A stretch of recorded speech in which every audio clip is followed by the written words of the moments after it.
What's up, guys? So today I want to go over a couple things, and the main things is this deer season's coming up. Everybody's going over and they're going to get their bows ready and get everything set for season, whether you're getting a new bow, new arrows, replacing a peep sight, getting new strings, cables put on it, whatever. It is a great time now to go over the tuning setup for your bow, and I kind of feel like we all, get stuck up making a bunch of content, and none of us ever really teach anybody anything anymore. And I try to keep my content helping y'all as much as I can, whether it's through arrow builds, stuff that I know that I've made mistakes on, sight tuning, stuff like that. Anyway, we're gonna go over the 3 main things to do to your bow before you go to the woods this year. The first thing that you're gonna wanna do is you wanna paper tune your bow.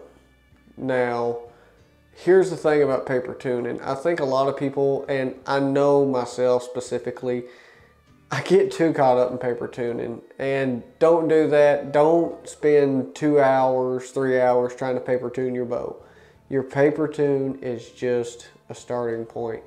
Go out there and shoot 3 or 4 shots, get it close. I actually have a little chart here that shows you everything that you need to know on paper tuning.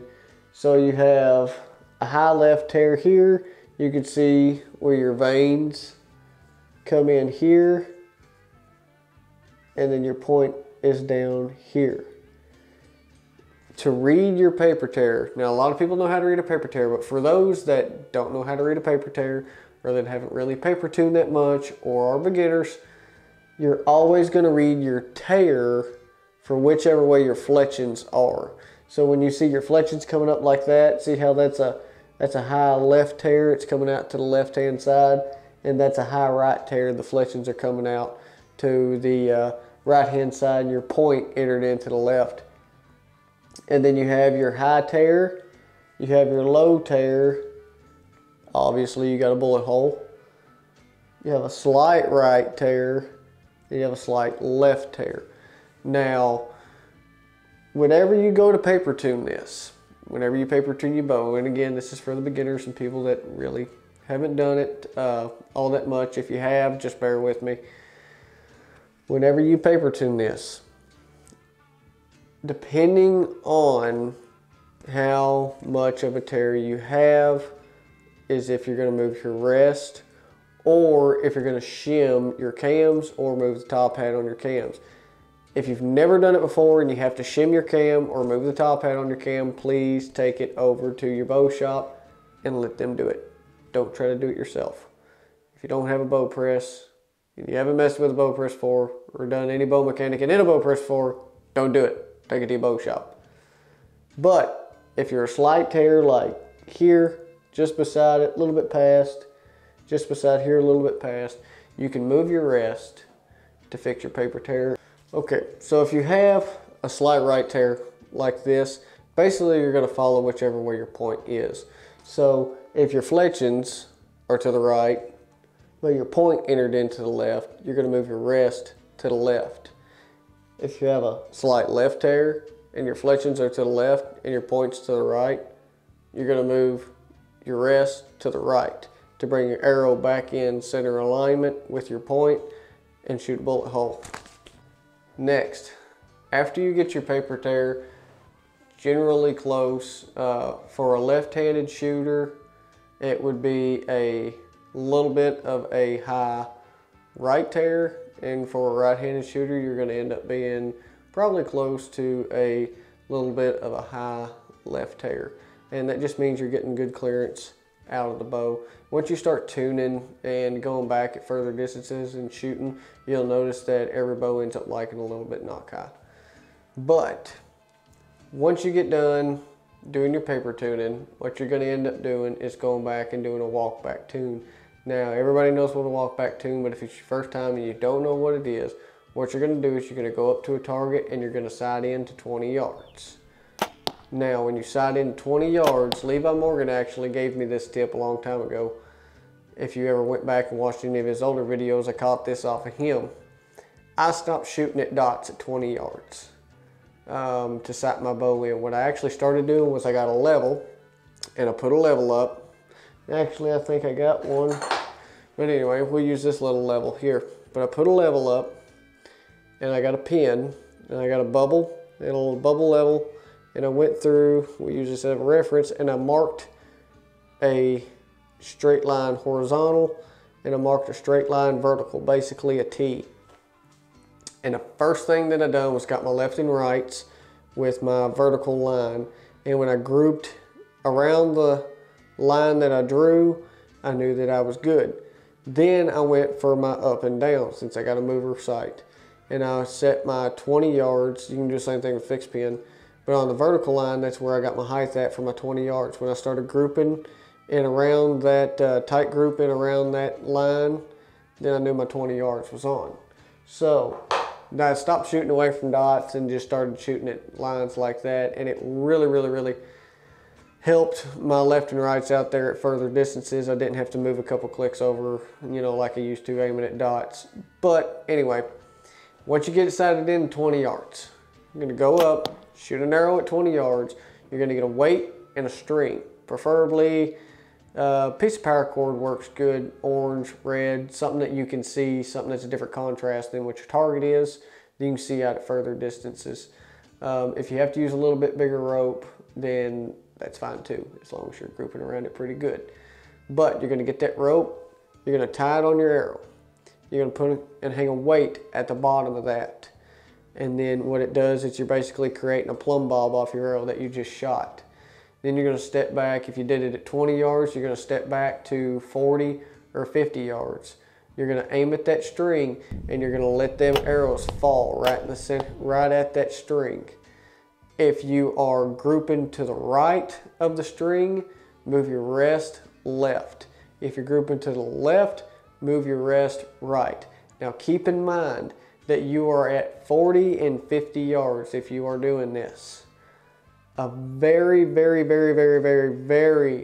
little movement makes a drastic change. So don't just go in there and be like, oh, and move your rest all the way over. You got your lines on there, your hash marks on there for a reason. Usually half a mark or one whole mark will get you where you want. Go in there, shoot a couple shots. Don't be worried about hitting the string so much as making good shots. Just focus on the string, focus on making a good shot, and just keep your groups in there. When you start grouping around the string, then you know that you're good and your walk back tune's good, and your arrow's flying out of the bow straight from 20 yards all the way out to 60 yards, 50 yards, whatever. One of the last things, I got one more extra in here after this one. I know I said 3, but I got one more extra. One of the last things is torque tuning.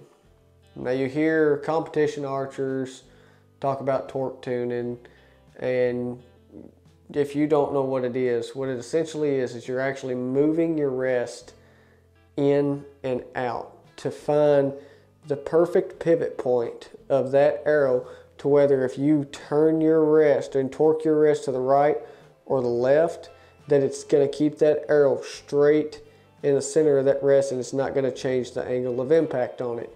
To torque tune, what you're going to do is step back to 40 or 50 yards. You're going to shoot 2 arrows. You are going to torque whichever way you want to. Let's say you torque your drawback and you want to torque your riser to the left, and you'll shoot 1 arrow there. Stick the other arrow in.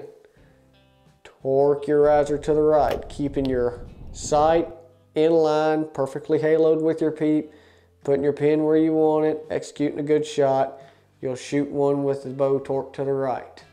They're going to be far apart, and what you're wanting to do is you're wanting to move that rest in and out until those arrows start to get closer and closer and closer together. And I heard a couple guys, guy at this last tournament that I went to in London, he said that he doesn't torque tune his bow because you are not supposed to apply influence or torque into your bow. So if he doesn't apply torque or influence into his bow, then what's the point in him torque tuning? And you know, to me, it's like When you drive your vehicle on the road every day, you're not expecting to get into a wreck, are you? But you pay for insurance anyway. Why? Because you want to be covered. It's just the way with torque tuning. I'm not expecting to mess up, but I'm human. I know I'm eventually gonna mess up. So I'd like to torque tune to have a little bit of insurance to know when I mess up, I'm still gonna end up hitting where I want to. Or at least very, very close to where I want to hit, to where it could be the difference between hitting the deer 3 inches behind the shoulder to hitting the deer a foot behind the shoulder. It's just that little bit of assurance that's going to make you a better archer this bow season. And lastly, and I cannot stress this one enough, and it is so simple. Please, for the love of God, tune your broadheads. I hear it 1,000 times. If your bow is perfectly tuned, you do not have to tune your broadheads. That is wrong. That is wrong. You are taking a field point that has no influence in the front of it. No wings, no nothing, no influence, no drag. You can get that perfectly tuned.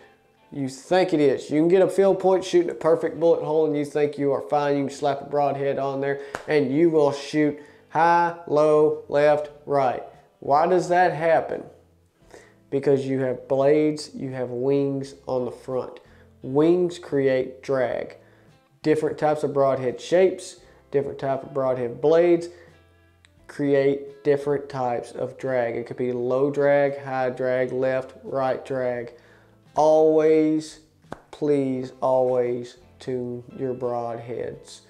Whenever you go and tune your broadheads, make sure that you shoot your broadhead arrow first, and then you shoot a field point arrow after that. Move your rest up and down, left and right. It can be 20 yards, 30 yards, whatever you want, but you can do it at 20 yards and it'll be fine. Go to 20 yards, shoot your broadhead arrow first, add a line if you want to, add a dot, it doesn't matter, whichever one you feel comfortable with. Then shoot your field point arrow. If your broadhead arrow is hitting right of your field point, move your rest left. If your broadhead arrow is shooting left of your field point, move it right. If it's shooting low, move your rest up. If it's shooting high of your field point, move your rest down. All right, so I hope that helps you out, guys. Don't forget that we are actually having a 10,000 subscriber giveaway. So be sure to hit that notification button and let me know so we can get you entered in the giveaway, where I'm not giving away 1 or 2 different prizes, actually giving away 3. So we're probably going to be giving away, it could be mineral, it could be feed, it could be fletchings, broadheads, arrows, stabilizer setups, who knows, trail cameras. I have no idea yet, but we're going to have 3 different awesome prizes to be given away. So don't forget, please subscribe, hit that notification button, and be entered in the 10,000 subscriber giveaway. All right, guys, hope y'all kill a big one this season. Hope y'all have good luck on the rest of the tournament trail, whichever tournaments you're shooting in, and y'all take care. See you guys. God bless.